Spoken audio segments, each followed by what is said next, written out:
12টা বেজে গেছে।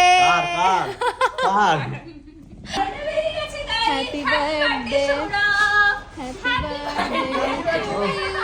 Birthday to you, happy birthday dear Sourav da, happy birthday to you.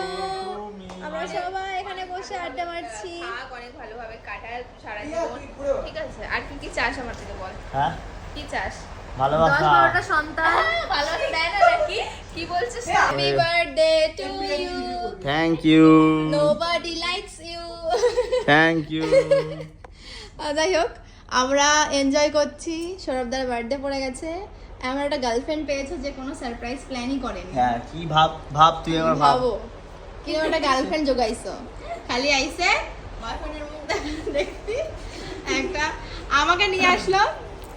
আমাদের হঠাৎ করে প্ল্যান হয়েছে একমাত্র সৌরভদার বার্থডের জন্য, তাহলে চল ওখানে বার্থডে সেলিব্রেশন করব, কিন্তু মেয়েটা এখানে মুখ মুখ বুজে বসে রয়েছে। একবারে মনে পড়লো না যে বলছে ঘুম পাচ্ছে, ঘুমাবো।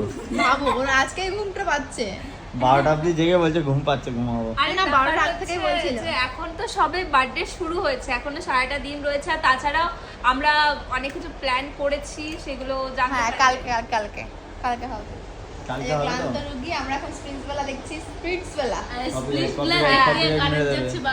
এবার যাচ্ছেন, এবার 27 বছর হয়ে গেল সৌরভ দা।